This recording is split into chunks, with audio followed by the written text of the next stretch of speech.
here. This is much heavier than it looks. Just pop that down. So I'm going to start off with the bad news. The bad news is that there has always been and there will always be this thing called aspirational beauty, what we call aspirational beauty. And that is an idea of how you should look that you're not capable of getting to without undertaking some sort of action, whether it's going on a diet, going to the gym, putting on makeup, dyeing your hair, having cosmetic surgery. This has always been the case for as long as there's been capitalism. And the reason is that there are industries that depend on it. Fashion, beauty, fitness, diet, advertising, all these industries depend on our insecurity, really. So what happens is, up here, that's your beauty paradigm. That's what you think you're supposed to look like. And down here is your average member of the public.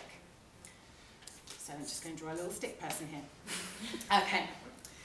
And they work to reach that beauty paradigm by whatever means, okay, whatever they think they have to do to get to there.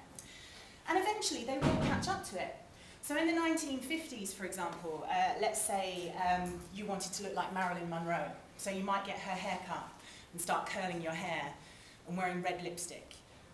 You might start wearing dresses with nipped-in waists, and eventually you'd be something that maybe approximated Marilyn Monroe. But when you get there, of course that paradigm has to shift, because people who are content with themselves, they stop buying stuff, okay? So as soon as your average member of the public can easily reach the beauty paradigm, they change it.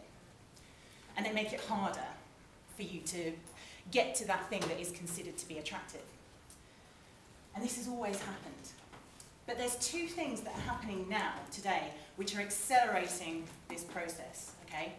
The first thing is the emphasis that we're placing on reaching this beauty paradigm, because we're no longer told that we need to look like this in order to be attractive.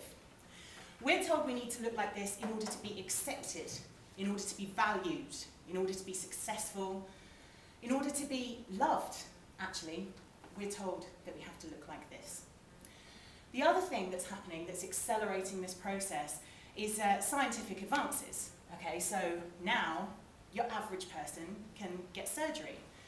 They can cosmetically enhance themselves, okay? So we've got fillers and Botox and your latest miracle creams and breast enlargements and sticking stuff in your face, right? Which helps you to get to there. So this process is speeding up. And every time Mr. or Mrs. Joe Public gets to a point where they can reach the beauty paradigm, the people who are setting the beauty paradigms go, oh no, we have to shift this. So it's moving faster and faster and faster, and it's accelerating. And we're just being carried away with the momentum of this, okay? It's sweeping us along with it. And a lot of us think that we're powerless to stop it. We go, this is the way the world works. I will be a slave to this for as long as I live. But what I think is that there's never been a better time in the whole of history just to take a step back and to examine what's happening and to say to ourselves, okay, is this the sort of world I want to live in? Is this the sort of world that I would feel comfortable bringing children into? Do the values of this society reflect what I believe to be correct? And that's what we did at Body Gossip. We thought, what is going on? And we concluded no. Okay, we didn't like this, beauty paradigm thing that was going on. We weren't comfortable with it. It's not the sort of world that we would be entirely comfortable bringing children into. The world as we knew it didn't reflect the values that we believed to be correct. So we thought, what can we do about this? So what we decided to do were two things. The first thing is that we ran a writing competition, and we asked everybody in the UK to write something about their body and submit it to us. And the reason for that is this. We were simply saying to people, well, what do you think? What's going on with you? How do you feel about your body? And what we were doing is we were making Mr. or Mrs. Public feel important, feel valued, feel like they mattered before they got to here. Okay, so we were saying, actually, we do care what you think. It's not just the people here who matter. The second thing is we thought, well, how do you affect change? How do you make changes? And we decided that, of course, what you do is you speak to young people, because they're the advocates really of the future. So we started going into schools and colleges and teaching, well, we call it a 1-hour self-esteem class. And that's probably the best way to describe it. But actually, what I'm doing is going, and I've got an hour to go, okay, everything you know is wrong, and here is what is right. But obviously, not telling them what to think, but encouraging them to question what they think and why they think it, and whether or not that's what they'd like to think, whether or not that's how they'd like to live their lives. And this self-esteem lesson that we teach is all about encouraging them to question their beliefs. Okay, so because we all have beliefs, things that we think about ourselves. I don't mean religious beliefs, I just mean stuff that you think is true about yourself. I will give you an example. How many people in here have an older brother or sister? Okay, quite a few of you. How many people in here think that their older brother or sister is cleverer than them? Okay, so quite a few of you, again. Right.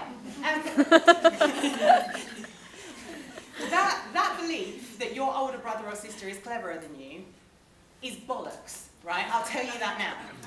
What happens is this, okay? Your brother or sister goes through their life and they do whatever they're good at, and they do what they want to do, and they carve a little pathway. And then as the younger brother or sister, you feel you have to follow that pathway. You feel you have to be good at the same things. You feel you have to excel in the same fields, okay? But you're your own unique person. You have your own skill set. You have your own talents.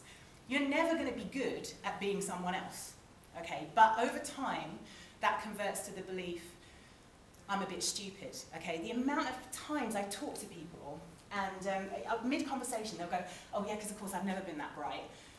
And I'm like, well, you're speaking in sentences. I've managed to converse with you so far. What makes you think that you're not that bright? And they go, oh, I just never have been. I've never been that clever. And it will transpire after talking to them that they are a younger sibling. And people base their lives on these beliefs, okay? So it would affect what job you went for, or even what partner you had. Real huge life-shaping decisions that you base on these beliefs. And when you examine the beliefs, quite often they've come from somewhere, when you realise, you go, well, that's stupid. Why did I think that? Okay, so it's all about examining your beliefs and if necessary, turning them on their head. So what I'm going to do for you now, if I may, is I'm going to sort of do the class that I do. I'll obviously tailor it a bit to you, but I will do the class that I do in schools and colleges and show you how we're working with young people and how we're hopefully helping to change attitudes. Okay, so